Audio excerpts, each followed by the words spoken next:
Muhammad is the central prophet and final prophet of Islam. He was born in Mecca in 570, and most of his early life was spent as a merchant. At the age of 40, that's when he began to have revelations from Allah that became the basis for the Quran, as well as the foundation of the Islamic religion. By 630, he had unified most of Arabia under a single religion. And the Prophet Muhammad had a huge influence in the world, and we have evidence of this because at the time of filming this episode, there's over 1.8 billion Muslims all around the world, from different branches, Sunni, Shia, as well as other branches who identify under the banner of Islam. Muhammad's father had passed away before he was even born, and he was raised first by his grandfather and then by his uncle. He belonged to a poor yet a respectable family of the Quraysh tribe, and the family was very active in Meccan politics as well as trade. Now, in his early teen years, Muhammad worked in a camel caravan, and he gained a lot of experience in commercial trade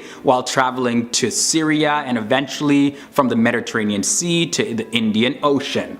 Muhammad earned the nickname Al-Amin, and that means faithful or trustworthy, because he was such a hard worker. People could trust him, they could depend on him. Also in his early 20s, Muhammad began working for a wealthy merchant woman named Khadija, who was 15 years older than he was, and she soon became very attracted to Muhammad, and she eventually proposed to him. And here's the thing, he accepted, and they had several children together. He had 2 boys with Khadija, but sadly they had passed away. And the passing away of the Prophet Muhammad's sons has been viewed as being a sign from God to the Muslim community in regard to it not causing any sort of confusion about the succession of the prophethood as a family inheritance from the Prophet Muhammad. There's a whole lot more I could say about that, but let's move on to some more facts. Muhammad was monogamous for 25 years when he was married to his first wife Khadija, and then after she passed away in 619 CE, he over time married a number of women, 9+ wives in total, and most of them were widows. Now, the reason for these marriages was to provide for them and create strong family bonds. Also, one thing to note is that many of the tribes at the time living in the Arabian Peninsula were nomadic tribes, and most of these tribes were polytheistic, worshipping their own set of gods.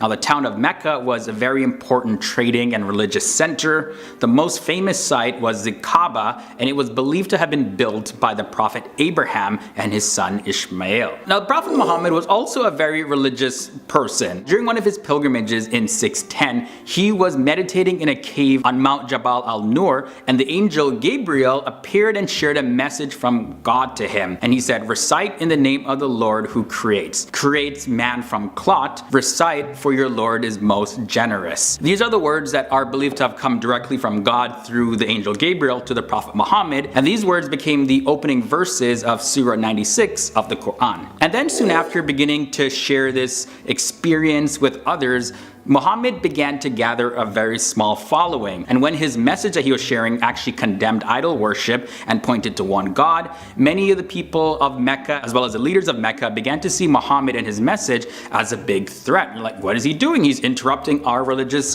practice, our culture. This can't happen anymore. And increasingly the resistance to the Prophet Muhammad and his followers grew, and they were eventually forced to emigrate from Mecca to Medina in 622. This marks the beginning of the Muslim calendar. There, the Prophet Muhammad was instrumental in bringing an end to a civil war raging amongst several of the city's tribes. Prophet Muhammad settled in the city of Mecca, and he built his Muslim community there, and it gradually gathered a lot more acceptance and followers. Now, between the years 624 and 628, the Muslims were involved in a series of battles. In the final major battle, known as the Battle of the Trench and Siege of Medina, the Prophet Muhammad and his followers won, and a treaty was signed. The treaty was broken by the Meccan allies a year later though, but by that time the Prophet Muhammad had plenty of forces, and the balance of power had shifted away from the Meccan leaders. In the year 630, the Muslim army marched into Mecca and took over the city.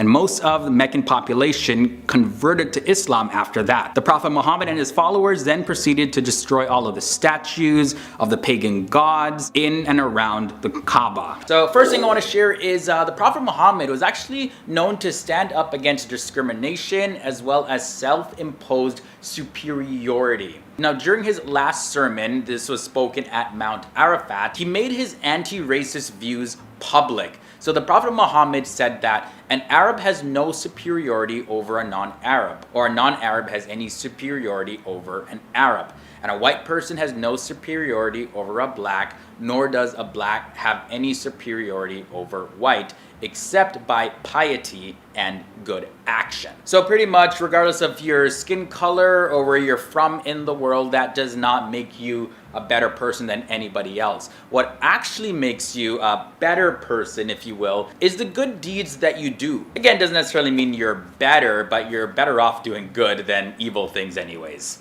Alright, the next thing to share is for his day, it said that the Prophet Muhammad was actually a feminist. And as a matter of fact, that's according to Lisa Bayer, who's a writer for Time magazine. And she points out that by laying down the Islamic doctrine that dictates women's rights, the Prophet Muhammad was said to be the first feminist in history. This was all to counter the widespread exploitation of women. So he ordered men to honor and respect all women.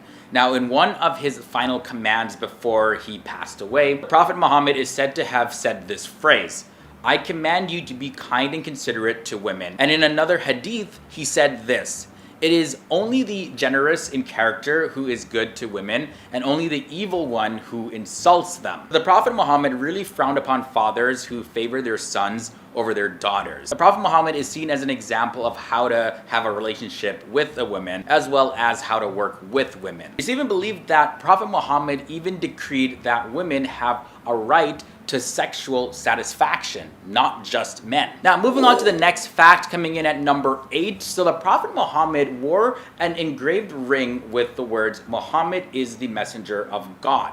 Now, because he was illiterate, so he couldn't read, he actually ordered the ring to be made as a signature seal. Now, the seal was used to sign letters that he sent to various different rulers in different parts of the world, and his love and devotion to God really pushed him to put the name Allah as a top word, and then he put his name at the bottom. Also, another fact to share about the Prophet Muhammad was that he really cared for animals, including cats and dogs. Now, while some sayings are attributed to the Prophet accuse him of being very hostile towards dogs, there's many Islamic scholars that believe that those claims are actually fabrications. As a matter of fact, in his book, The Animal in Ottoman Egypt, an article that was published on Quartz, Alan McHale, who is a professor of history at Yale University, he actually claims to set the facts straight about dogs in Islamic culture. So according to McHale, he says that dogs were found around the Mosque of the Prophet in Medina, which is the second holiest Islamic site in the entire world, during the Prophet Muhammad's life and for centuries after his passing. He also cited several authoritative accounts of his life and teachings. So McHale writes that the Prophet even conducted prayer in the presence of dogs. Also, on top of that, according to several Islamic schools of thought, the Prophet Muhammad is believed to have forbade people from selling and paying for dogs and cats. Islamic tradition holds that the first person to believe Prophet Muhammad after he got his revelation from the Quran was his wife Khadija and his close friend Abu Bakr, who is regarded as the successor to Muhammad by Sunni Muslims. And like I mentioned in part 1, shortly after that, Prophet Muhammad began to gather a small following, and he initially encountered no real opposition, but most people in Mecca, they either ignored him or they just mocked him and made fun of him as just being another prophet or wannabe prophet. However, when his message actually started to condemn idol worship as well as polytheism, many of Mecca's tribal leaders began to see the Prophet Muhammad as a real threat. Again, I go more into detail about that in part 1. Now, on top of going against long-standing belief systems that already exist, the condemnation of idol worship had a huge economic consequence for merchants who actually catered to thousands of pilgrims who came to Mecca every single year. Now, of course, this was especially true for the members of Prophet Muhammad's own tribe, the Quraysh, who were guardians of the Kaaba. So sensing this threat, Mecca's merchants as well as their leaders offered the Prophet Muhammad some incentives to abandon his preaching, but he absolutely refused. He says, nope, I'm going to speak what I believe in because this is right, regardless of what you guys have to say. Now, the next fact was a fact that I wasn't necessarily gonna include in this episode because I just didn't wanna offend anybody or make this too controversial, but after looking into it, I decided to share this anyways. So the Prophet Muhammad married Sayyida Aisha when she was just 9 years old. Now, the thing to know is that 1400 years ago, this was something that was very common to marry young girls. In fact, they were not even considered young girls, but rather they were considered to be young women back then. There are historical records to show that girls aged 9 to 14 were in fact being married in places like Europe, Asia, as well as Africa. Also on top of that, even in the United States, not too far back in history, girls as young as 10 years old were actually being married. So at that time, it was culturally acceptable. It was a completely different time period. The life expectancy wasn't as long as it was today, so people started families a lot earlier as well. So although today in our modern society, it may look completely weird, but back then that was just the cultural tradition at the time. Now, moving on now to another fact, the Prophet Muhammad is believed to have sometimes prayed so much that his legs would actually start to swell up. There was one account where he was asked why he offered such an unbearable prayer, and then he replied, "Shall I not be a thankful slave to Allah?" And by the way, slave can also be translated as servant. Moving on now to fact number 3. After the conflict with Mecca was finally settled, the Prophet Muhammad took his first true Islamic pilgrimage to the city of Mecca in March of 1632. And that's where he delivered his final sermon at Mount Arafat. And finally, when he returned to Medina, his wife's home, he became really at the age of 62 years old. And then he was buried at Al-Masjid An-Nabawi, which is the Mosque of the Prophet, one of the first mosques that was built by the Prophet Muhammad in the city of Medina. So after 23 years of prophethood, when the Prophet Muhammad passed away, Islam spread to other places too because of the efforts of his caliphs. Now, the revelations that the Prophet Muhammad received were compiled in the Quran also after his passing away. And the last thing I want to share about the Prophet Muhammad is that according to the 6th edition of the Columbia Encyclopedia back in the year 2000, the name Muhammad was probably the most common given name in the entire world. And that includes all of the variations of Muhammad. Now, it's estimated that more than 150 million men and boys in the entire world have the name Muhammad, and this is due to the relationship to the Islamic prophet Muhammad. Also, recently in 2019, for the first time, the name Muhammad is on the top 10 most popular baby names for boys in the United States. And that was according to the website Baby Center. So there's a whole lot of Muhammadness happening in the world. People just love the name. Also, it just goes to show you how much Muslims honor and revere the Prophet Muhammad.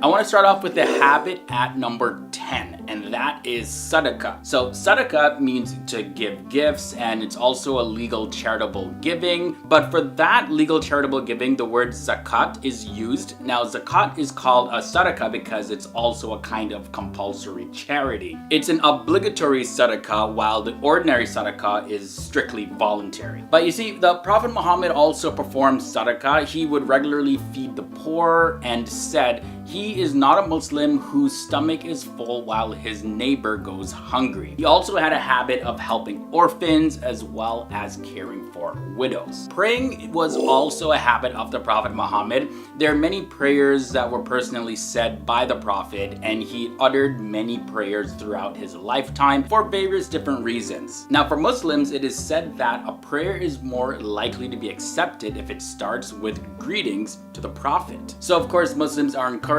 to continue this habit and pray. Next up, we have being trustworthy at number 8. The Prophet Muhammad was involved in trade since he was a young adult, and then after that he shortly gained the title of Al-Amin, meaning the trustworthy. Then he was hired by a businesswoman named Khadija, and he was recommended to her by his uncle Abu Talib. Now there's one quote that says, "If you had requested this for the sake of a loathed stranger, I would have agreed. How can I refuse when it is for an honorable acquaintance?" And this is what she said to his uncle Abu Talib, because she was well aware of the Prophet Muhammad's reputation of being trustworthy. So do what you tell others that you're gonna do. That establishes trust. Definitely a great habit to have. Smiling is also a huge habit. Abdullah ibn Harith said, "I've never come across a person who smiled as much as the Prophet Muhammad.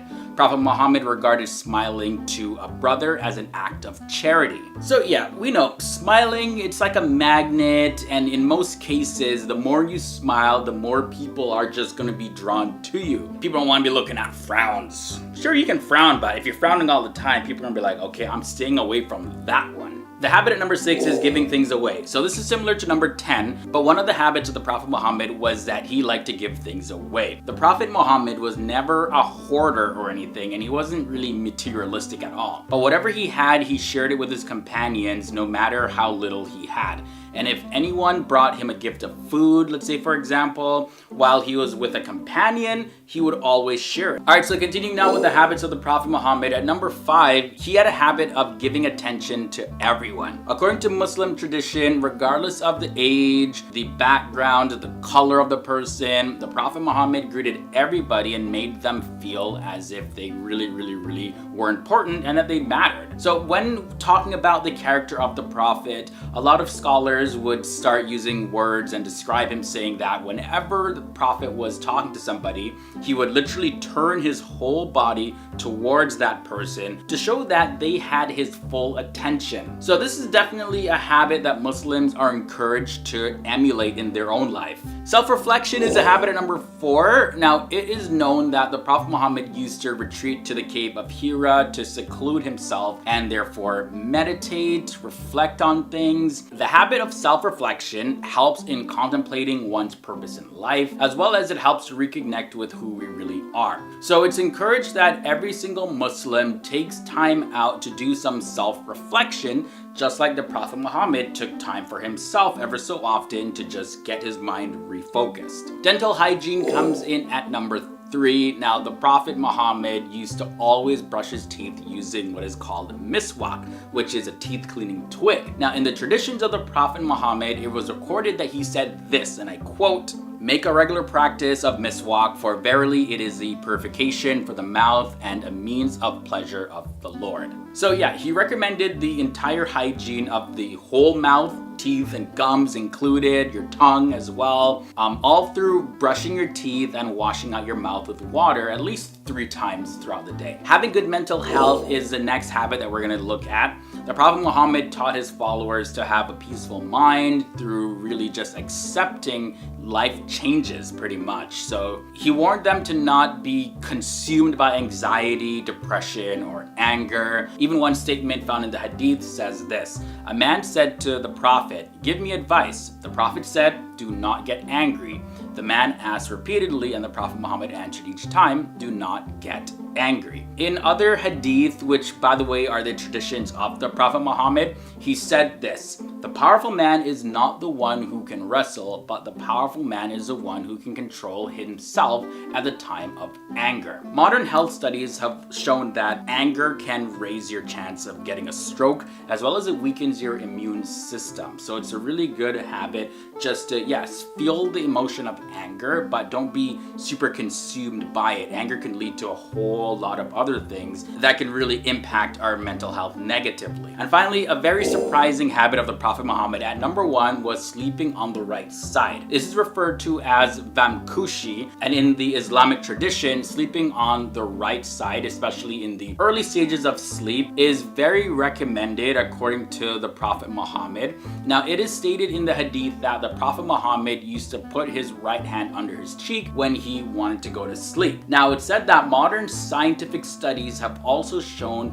that there's a lot of benefits in sleeping on the right side, especially benefits for your heart. Starting at number 10, the Prophet Muhammad ate less. The Prophet Muhammad used to eat less to really prevent diseases and sickness, and over time, science has really shown that eating in smaller portions actually helps to fight many different diseases. Now, in the Hadith, it says, the son of Adam does not fill any vessel worse than his stomach.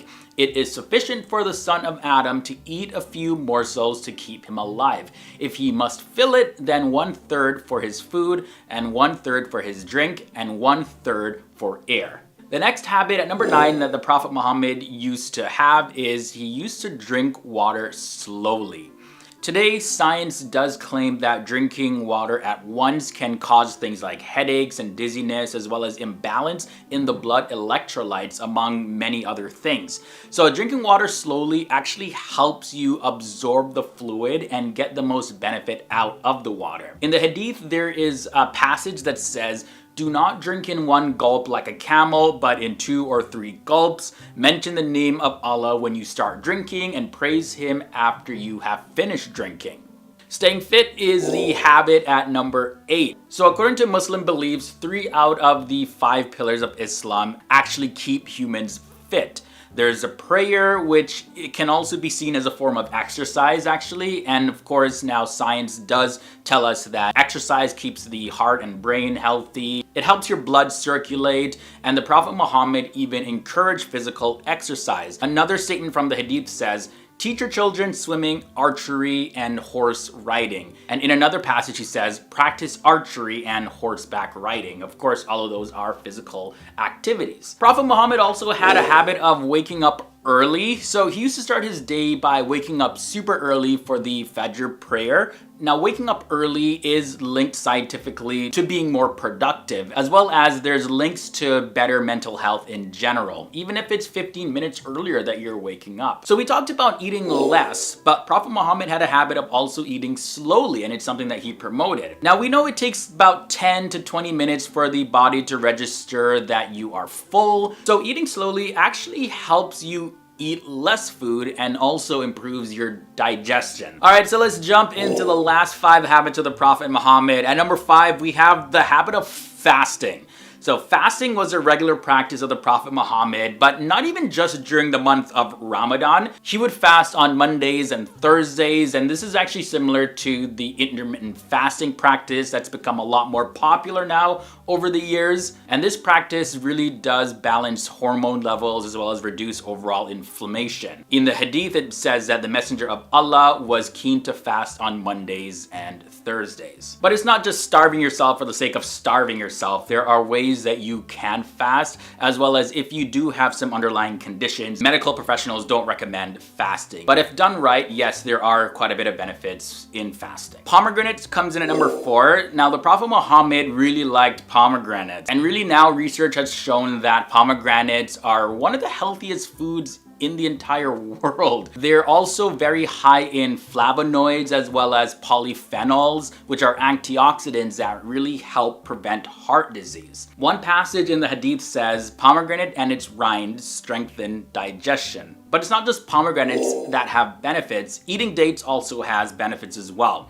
So dates are very good foods to break your fast if you're a Muslim that's fasting, because they help to stabilize your blood sugar levels as well as rebalance your blood electrolyte levels, and also help jumpstart your digestive system to prepare to have more foods as you continue to eat over the day if you're fasting. Now, one thing I didn't know about dates is that they actually boost your oxytocin production in your body, and they can also help to speed up labor. The Hadith says Allah's messenger used to break his fast with fresh dates before going to pray. Now, another surprising habit of the Prophet Muhammad was that he ate together. The Hadith says, eat together and not separately, for the blessing is associated with the company. Apparently, sharing food and enjoying food with other people has proven to reduce stress as well as improve family and romantic relationships. And this is something that the Prophet Muhammad used to practice himself. Not saying that you can't eat alone. There's sometimes people just aren't around, or you just want to eat by yourself. But eating together with others does have its benefits. And the final surprising habit was he avoided sleeping on his stomach. Of course, due to the weight of the spine, adults and even babies are told not to sleep on their stomachs by many doctors because this kind of sleeping can actually have negative effects on internal organs as well as your spine. Now in the hadith, there's a passage that says, "The messenger of Allah came out in the night to check up on his guests and saw me lying on my stomach. He prodded me with his foot and said, 'Do not lie in this manner, for it is a way of lying that Allah hates.'" So first up on the list is milk. We already know that milk is associated with strengthening the bones, and it has many other healthy effects for the human body. The Prophet believes that milk cools the body and mind and is very helpful for the eyesight. The Holy Prophet used to love having milk from goat and camels. Back then, during the Prophet's time, drinking milk from the camel or a goat was very common. Next up on the list is barley, which is used in the form of flour to make bread. The Holy Prophet said that barley is very essential for humans. When barley is cooked in the form of hot soup, it is really good for fever. Barley is considered to be one of the world's healthiest nourishment. Modern scientific research has proved the great effects of this food on health. Grapes are considered to be one of the most consumed fruits in the world. Medically speaking, it is proved to be helpful in purification of blood as well as cleansing of one's kidney. The Holy Prophet was fond of grapes and would eat them keenly. In the Holy Quran, it was mentioned to be one of the fruits of heaven. Next up on the list are figs. Figs are linked to curing stomach problems. They are good for bones and are used for curing constipation and piles. Figs are actually known to be one of the most desired foods by the Holy Prophet. The Holy Prophet himself labels figs as one of the fruits of paradise. On number 6, we have a pumpkin. The Holy Prophet Muhammad, peace be upon him's favorite vegetable was actually pumpkin. Pumpkins are not easily available, but they're loaded with benefits for the human body. It is medically proven as a source of lowering prostate cancer, protects from the swelling of joints, helps with the wrinkle on your face, as well as protects your vital organs. Olives along figs are mentioned to be one of the foods of paradise, as it's mentioned in the holy book, the Quran. Olives are considered to be an excellent means of treatment for skin and hair. It is known to slow down the process of aging. The Prophet used to take it himself, and he would suggest it to other people because of its great healing effects. Next up on number 4 is honey. Honey is considered to be the best natural therapy for curing almost every disease. The Holy Prophet would preach that honey is the remedy for every illness. When honey is mixed with hot water, it can be used to cure stuff like diarrhea.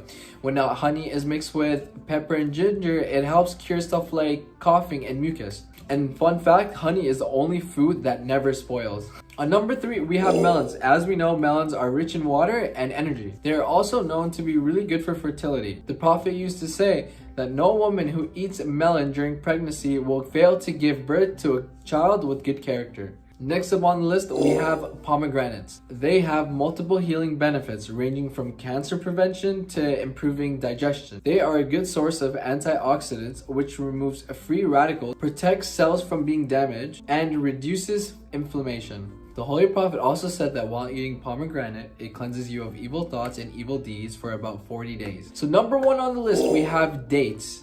Dates are a powerhouse of vitamin and minerals as well as a great source of fiber. The Holy Prophet praised dates a lot. He would eat them whenever he had the chance to. He said that a house without dates is no house. Another thing he mentioned is that eating 7 ajwa dates, which is a type of dates, in the morning will protect you from any sort of witchcraft. Starting at number 10, we have eating in moderation. The Prophet Muhammad really stressed the practice of eating less to prevent sickness as well as disease. And the Islamic practice of eating in moderation, it suggests that your stomach should be filled about 1/3 with food and 1/3 with liquid and 1/3 with breath. And if we look, within the past 20 years, studies have shown that mindful eating can help you reduce overeating as well as binge eating. You know, when you have those cravings, you just want to keep on eating. It helps to lose weight, reduce your BMI, and also cope with stress and anxiety. Next up at number 9, eating slowly, not just in moderation, but also taking your time to eat your food and to chew it.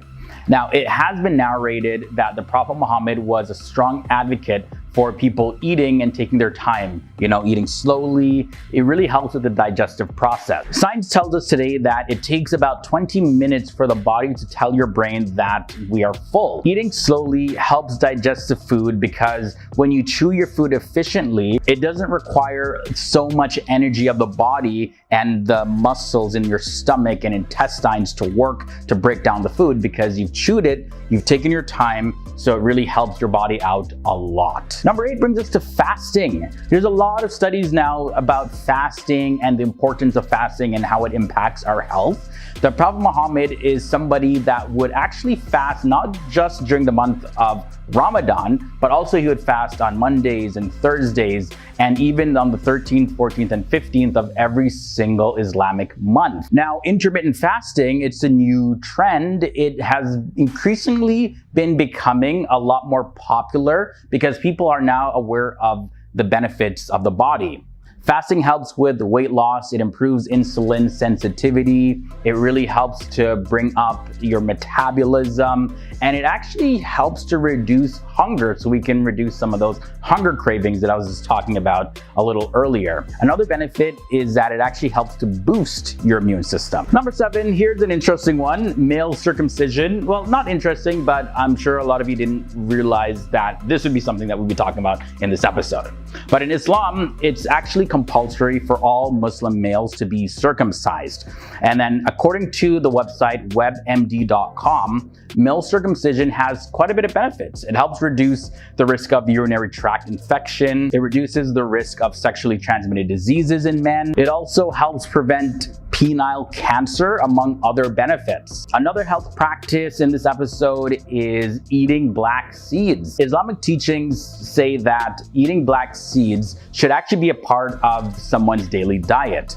According to the Islamic writings of the Hadith, Abu Huraira, he stated this: I've heard from Prophet Muhammad that there is a cure for every disease in black seeds except death. So whether it's in a seed or powder form, the seed of kalanji, it actually can reduce obesity and help your digestive system, and also reduce blood pressure and treat congestion in the body. Also, kalanji oil can help to reduce pain and inflammation. And number 5, we have honey to treat infections. In verse 69 of Surah 16 in the Quran, it mentions that honey is a source of healing for mankind. And specifically taken from the Quran, it goes as follows: Then eat from all the fruits and follow the ways of your Lord laid down for you. There emerges from their bellies a drink, varying in colors, in which there is healing for people. Indeed, that is a sign for a people who give thought. And this is in reference to honey. Honey offers a great antioxidant and immune boosting properties for our bodies, and it not only helps to fight off infections in our bodies, but it also helps tissue to heal. Not to mention, it can reduce your risk of getting the cold or the flu, and also treat acne. Number 4, brushing your teeth. This one is a given, even without knowing that Prophet Muhammad used to practice this.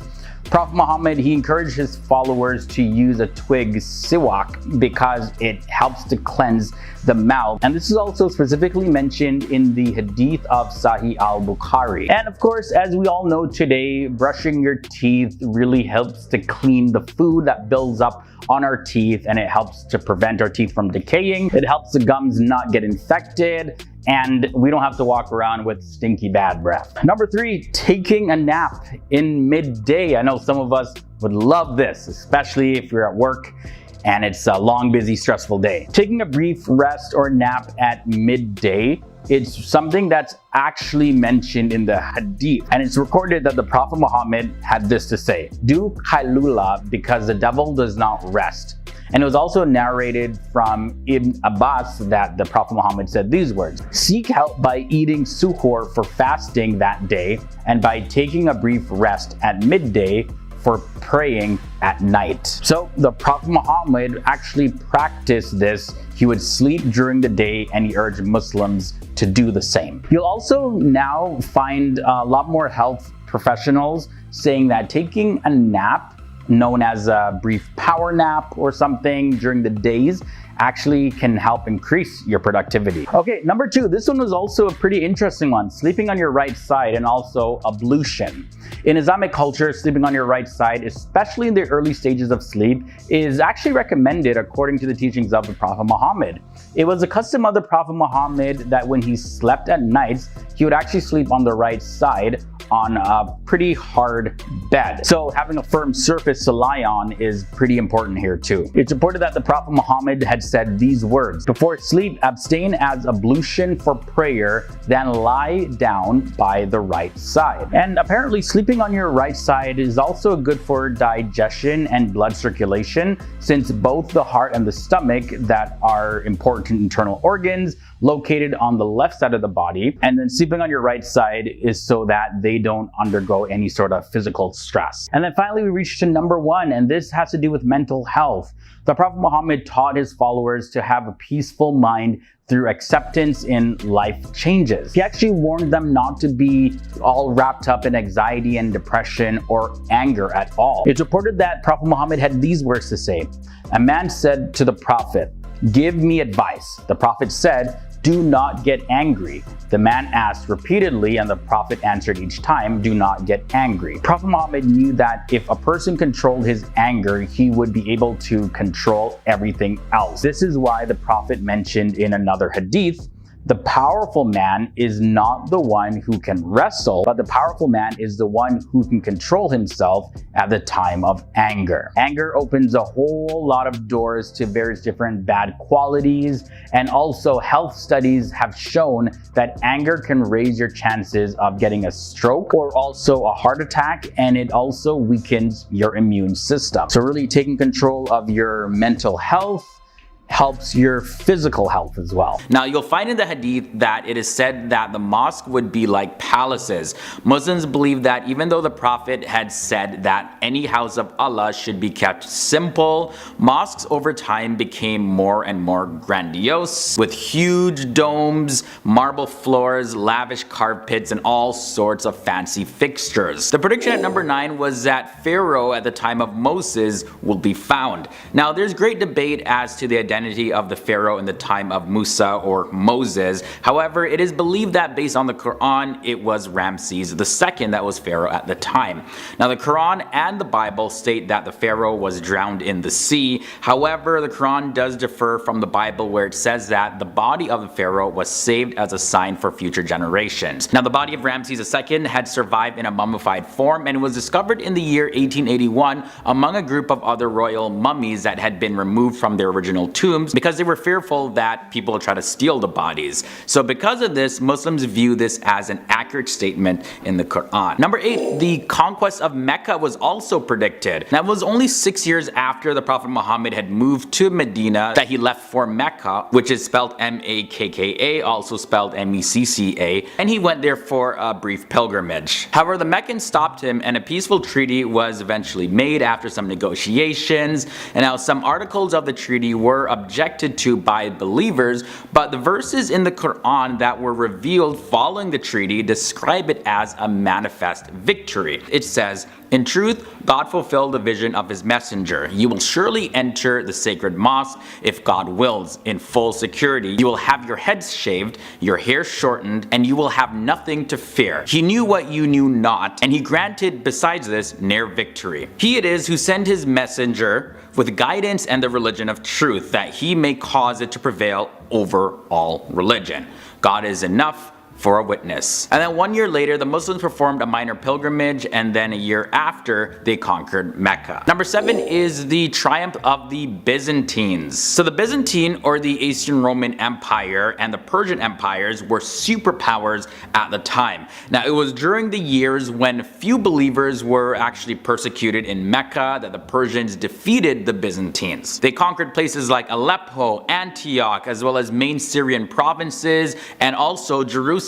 And the Persian conquest went on to Egypt, and they reached as far as Tripoli in North Africa. Now the following verse in the Quran, which were revealed at that time, told of this victory of the Romans over the Persians. And it says, "The Romans have been defeated in a land close by, but they after their defeat will be victorious within 9 years. He helps to victory who he wills. He is almighty, all compassionate." And that's found in Al-Rum, which is Surah 30 and verses 1 to 5. I just sort of shortened that there for you. Then Heraclius, the Roman emperor, attacked the Persians and beat them within a few years. The Mongol invasion comes in at number 6. Now the Prophet Muhammad is believed to also have predicted the Mongol invasion, saying these words: "The hour will not come before you fight against the people with red faces, small slant eyes and flat noses. They wear hairy leather boots." The prediction of tall buildings comes in at number 5. So the Prophet mentioned that there would be signs forewarning the approach of the last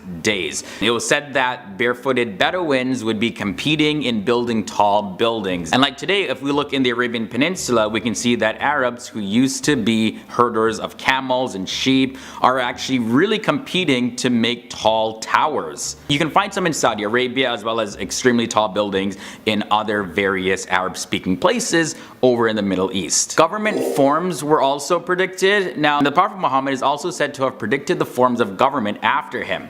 So he said this affair began with the prophethood as a mercy, then it will be mercy and caliphate. Afterwards, it will change into a cruel monarchy, and finally into an iniquity and tyranny. It's believed he also prophesied, saying, "Surely the caliphate after me will last 30 years, and afterwards it will be a cruel monarchy." And then at number 3 is a prediction of Fatima's passing. The Prophet is believed to have foretold that Fatima would join him first after he died. Now before his death though, he called his daughter Fatima to his bedside and told her that she would be the first among the family to join him after his death.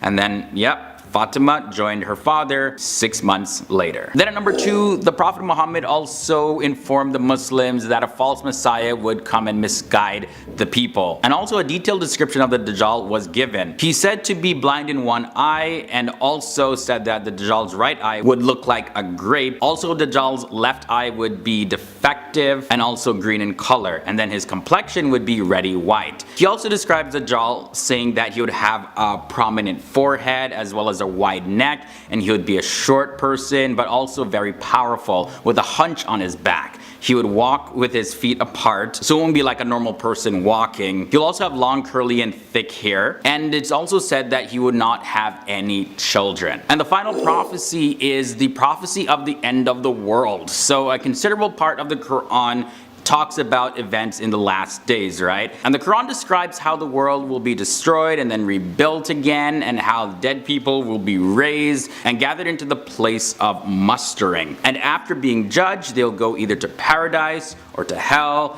And the Quran also gives very detailed descriptions of what paradise is like, as well as what hell is like. Starting at number 10, we have enmity among Christians. So enmity among Christian sects until the day of resurrection was a prophecy, and it's in Surah Al-Ma'idah verses 14, and it says, "From those who call themselves Christians we took their covenant, but they have abandoned a good part of the message that was sent to them. So we planted amongst them enmity and hatred till the day of resurrection, when they discarded Allah's book, disobeyed Allah's messengers and his orders, and transgressed beyond bounds in Allah's disobedience. And Allah will inform them of what they used to do." For number 9, the Prophet Muhammad shares a prophecy that his religion would prevail over all others. And Allah has said this to him: "It is he who has sent his messenger Muhammad with guidance and the religion of truth, Islam, to make it superior over all religions." You can find this info in several surahs in the Quran. Al-Taba 9:33, then there's Al-Fat 48:28, and then there's Al-Saf 61:9. There's also a prophecy that rain will stop and plants will die, and this is going to happen in the 3rd year prior to the Antichrist.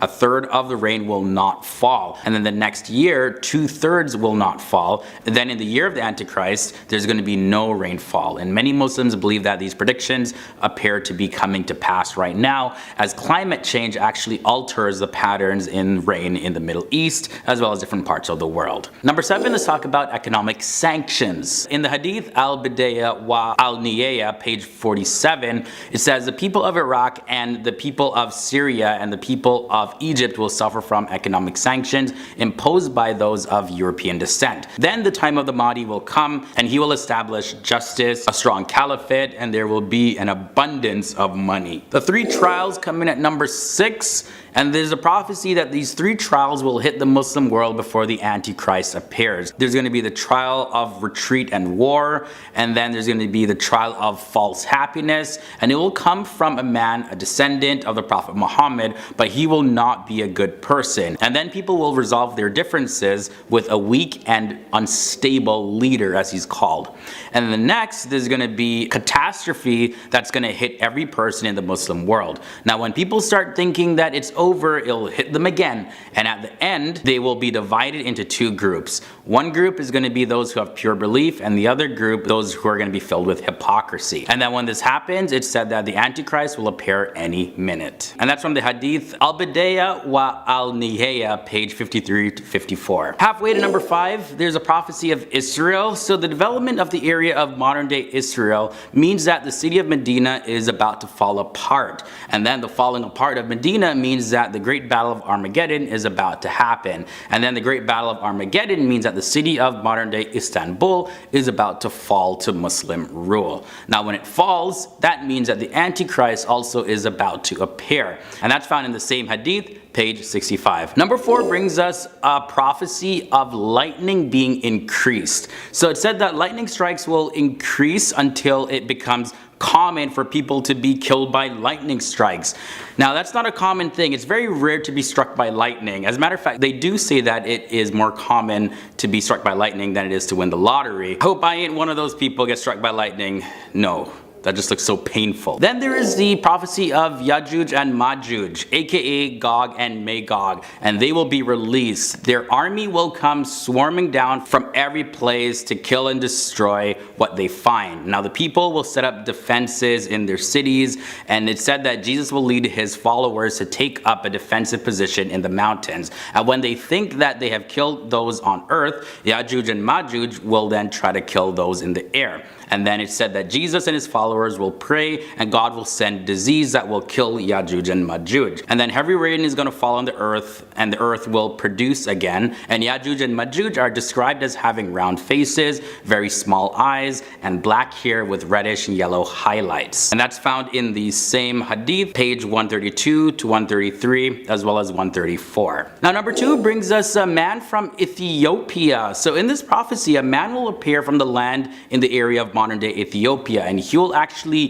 tear down the Kaaba. Now the Quran and Islam will be lost until there are groups of people with the elderly among them who will only carry a very small memory of the oneness of God. Now when the end time comes, there will not be a single person left on earth that calls on Allah's name. Also it said that idol worship will return to the Arabs. And that's also found in the Hadith Al-Bidayah wa Al-Nihaya, page 136, page 28 to 29, and also page 45. And the final prophecy is fire. So the fire will appear from the bottom of Aden in modern day Yemen, and it will drive people as they try to run away from it to the land of modern day Syria. Then it said that there's going to be a horn that's going to be blown, and everyone will be left in complete terror. And you can also find this in the same Hadith, page 143 and page 175. Alright, so let's start off with number 10. This prophecy is about the end of the world. There is a large amount of the Quran that talks about the events of the last days, the end of the world, and the Quran describes how the world is going to be destroyed as well as rebuilt again, and how the dead will be raised to life again, and that they're going to be judged and either go to paradise or they're going to go to hell. And the Quran also describes hell and heaven in great detail, and since the Prophet Muhammad was the person who recited the Quran, these prophecies of the end of the world are attributed to him. There's also a prophecy of Fatima's passing away. The belief is that the Prophet Muhammad prophesied that Fatima would join him first of all after his passing away, and before his passing away, the Prophet called his daughter Fatima to his bedside,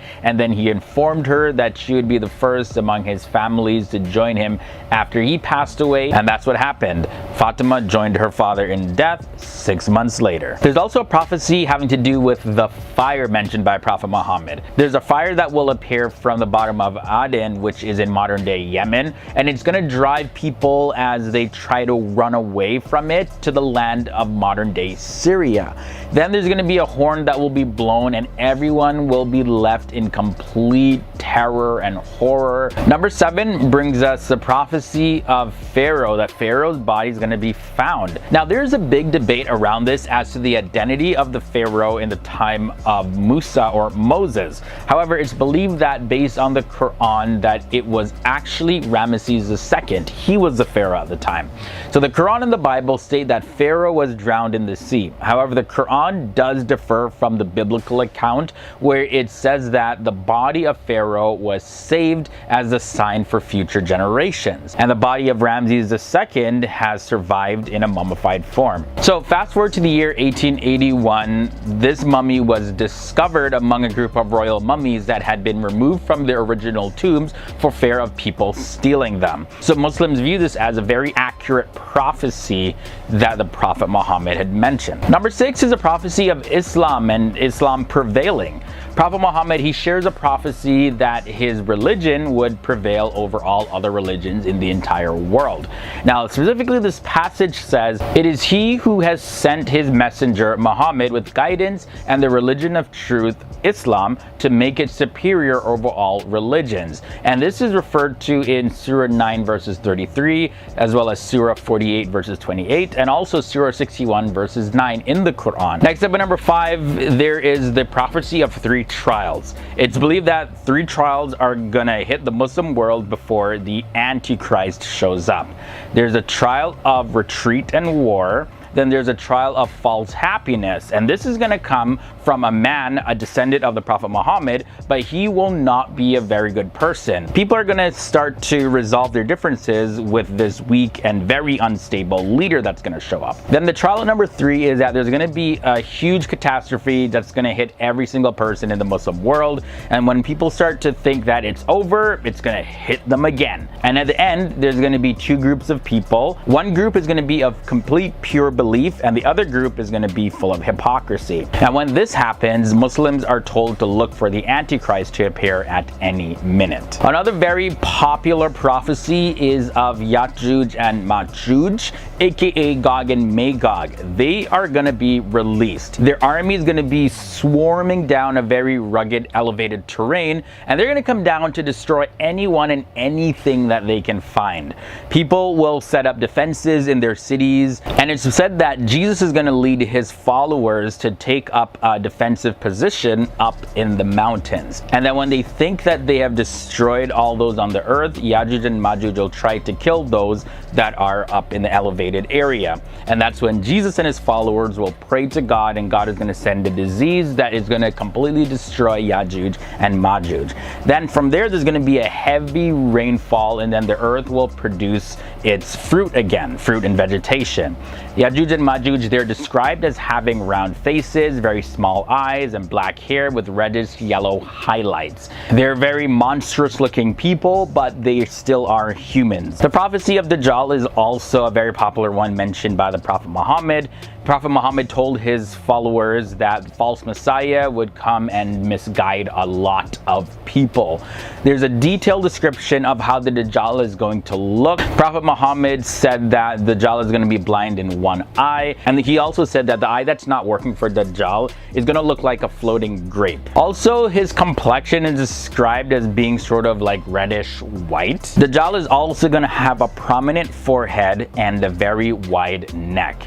He's going to be short in height, but he's going to be very, very, very powerful. He's also going to have a hunch in his back. He'll walk with his feet apart, not like a normal person though, so it's going to be a little bit different how he walks. Dajjal is going to have long, curly, thick hair, and the locks of hair are going to look like snakes hanging from his head. It's also mentioned that Dajjal is not going to have any children. Enmity among Christians is a prophecy up next. Enmity among the Christian denominations until the day of resurrection is mentioned in the Quran in Surah 5 verses 14. And this is what it says. And from those who say we are Christians, we took their covenant, but they forgot a portion of that of which they were reminded. So we caused among them animosity and hatred until the day of resurrection. And Allah is going to inform them about what they used to do. The last prophecy of Prophet Muhammad that I'll share in this episode is the prophecy of tall buildings.